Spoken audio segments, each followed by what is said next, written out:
Bonjour à tous, j'espère que vous allez bien. Je ne m'y attendais pas, mais pourtant c'est arrivé. Un troisième trailer de Monarch Legacy of Monsters vient de sortir. Enfin, c'est à la fois un trailer et à la fois une interview parce qu'en fait, en plus des nouvelles images qu'on y voit, on peut voir les acteurs qui disent un peu leur ressenti sur quand ils ont joué dans la série. Et donc, mais bon, on va pas vraiment se concentrer sur ce que disent les acteurs et tout parce que voilà quoi, c'est pas très intéressant. Et donc du coup, on va plus se concentrer sur ce qu'on peut voir dans ce nouveau trailer. Enfin, qui est plutôt un semi-trailer, si on peut dire ça comme ça. Et donc, commençons. Donc, au début, nous pouvons voir le logo de Apple TV+, avec en arrière-plan Godzilla en train de nager. Et donc après nous revoyons une scène du deuxième trailer, donc avec les personnages qui sont sur un sol qui est en train de se fissurer, probablement avec l'arrivée de Godzilla. Et après un court passage avec Kurt Russell, l'acteur de la version vieille de Lee Shaw, on peut voir une image montrant ce qui semble être Kate dans une empreinte de Godzilla. Ce qui d'ailleurs est très ressemblant au Godzilla de 1998, quand Nick Tatopoulos se trouvait dans une empreinte de Godzilla directement. Et donc voilà. Et donc après, on a encore une fois la scène sur le pont de San Francisco. Et donc du coup, en vrai, c'est à peu près la même chose qu'on pouvait voir dans les derniers trailers, donc avec le point de vue de Cage sur l'arrivée de Godzilla à San Francisco. Et donc après un court passage avec Chris Black, donc le producteur exécutif de la série, on peut voir un plan avec une personne avec une caméra en train de filmer une jungle avant de tomber sur une autre personne, qu'on verra après. Et donc ensuite, nous avons une nouvelle fois la scène avec Godzilla qui sort de la mer devant plusieurs personnes sur une plage. Et d'ailleurs, on peut littéralement le voir sortir de l'eau tout entier.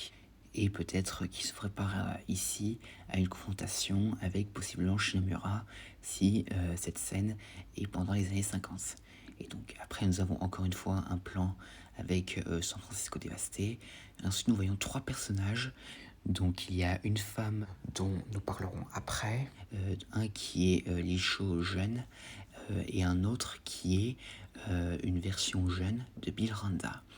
Et donc du coup, juste après nous avons un plan avec Mei, Kentaro et Kate qui semblent sortir de voiture. Et donc et après un mot d'un autre producteur, on peut voir les trois personnages qu'on avait vus avant les shows, avant Kate, Kentaro et Mei, en train de mesurer ce qui semble être des effets sonores ou autres. Et après, nous avons encore une fois la fameuse scène avec les œufs larvaires, dont on n'a toujours pas vraiment la confirmation sur ce que c'est. Et après quelques plans sur le tournage, on peut voir une scène avec Kate, Mei et Kentaro dans ce qui semble être les rues de San Francisco dévastées. Et donc possiblement, on va peut-être revoir des bouts de l'affrontement entre Godzilla et les deux mutos de 2014. Et donc après, on a encore un autre plan avec les trois personnages adultes qui étaient sur ce qui semble être Skull Island, même si d'ailleurs finalement, il se pourrait en fait qu'il s'agisse simplement d'Hawaï. Et après un plan avec l'acteur jeune de Bill Randa, on a d'autres personnages avec les personnages principaux, qui marchent dans des rues et d'autres qui explorent avec des lampes torches. Et finalement, on voit Kate, Kentaro et Mei en train de rencontrer Lee Shaw et l'interroge sur ce qui semble être Bill Randa, qui d'ailleurs serait finalement plutôt leur père et non pas leur grand-père. Mais bon, à voir ce que ça va être réellement. Et oui, d'ailleurs, au passage, je l'ai dit, mais Kentaro semble être le frère de Kate. Et après, on apprend que à certains moments, on va switcher entre le Lee Shaw du présent et le Lee Shaw du passé. Et après, on l'entend dire quelques dialogues concernant son travail chez Monarch.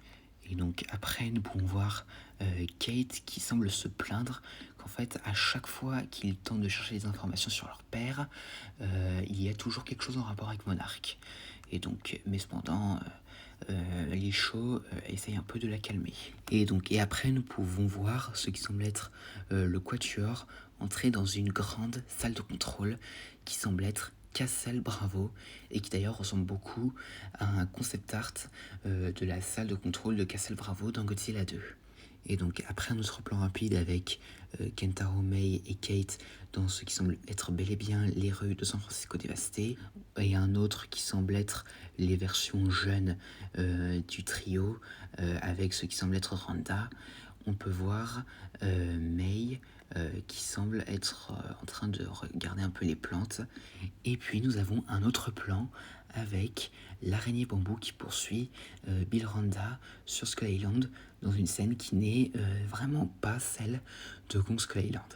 Et après nous avons un plan sur le personnage qui était avec Randa et Lisho version jeune et qui est donc l'actrice Mari Yamamoto et qui joue le personnage de Keiko Randa.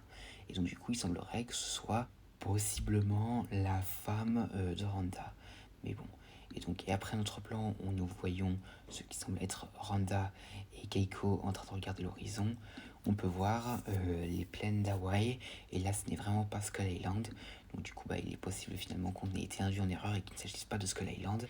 Et ensuite nous pouvons voir ce qui semble être le complexe dans lequel vont se cacher Kate, Mei et Kentaro, des militaires. Et d'ailleurs on a un autre plan avec ces trois-là et Lisho dans ce qui semble être l'Antarctique en train de regarder la fameuse lumière qui sort du sol.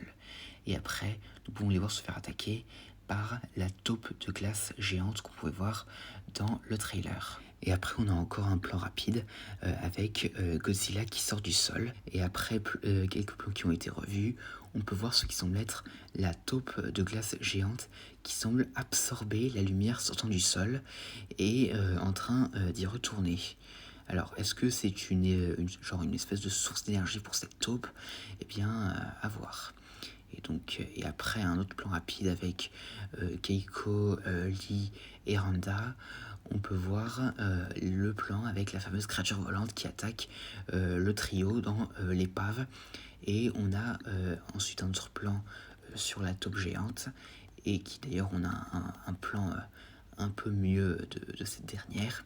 Et après un court passage sur l'œil de Godzilla, on peut voir ce qui semble être une sorte de crustacé qu'on avait d'ailleurs pu découvrir dans un extrait sorti en même temps, sortir du sol et attaquer l'araignée bambou. Et difficile d'identifier ce crustacé car ce n'est pas un crabe de la série Skull Island, mais en tout cas ça ressemble beaucoup à un arachnoclone de la Terre creuse. Et après nous avons encore une fois le monstre volant qui émerge de l'épave, et d'ailleurs enfin nous pouvons voir correctement sa tête. Et donc du coup on peut voir que cette créature a de grandes cornes et est un peu un genre de wyvern, si on peut dire ça comme ça. Et après un plan rapide avec Keiko et Randa en train de danser, on peut voir ce qui semble être un moulage d'une empreinte de Godzilla observée par Lisho, Kate et tout. Et après un plan rapide avec Lisho se faisant attaquer par la créature et essayant de la distraire avec une fusée éclairante, on peut voir un autre plan sur la taupe géante qui d'ailleurs on peut clairement bien la voir. Et donc du coup cela correspond avec ce qui nous avait été partagé sur Reddit il y a quelques jours. Et après nous avons ce semi-trailer qui se termine avec Godzilla rugissant de toutes ses forces. Et d'ailleurs on peut voir qu'à ce moment-là, il a les plaques dorsales version 2019 et 2021. Ce qui indique que cette action va se passer après la rencontre avec Muto Prime, dont on n'a toujours pas de visuel. Mais il reste quand même très probable que nous voyons Muto Prime. Voilà. Et donc du coup c'est la fin de ce trailer. Et donc du coup on se rapproche de plus en plus de cette série qui arrive dans quelques jours. Et donc voilà, j'espère que cette vidéo vous aura plu. N'hésitez pas à dire ça dans les commentaires et à la prochaine.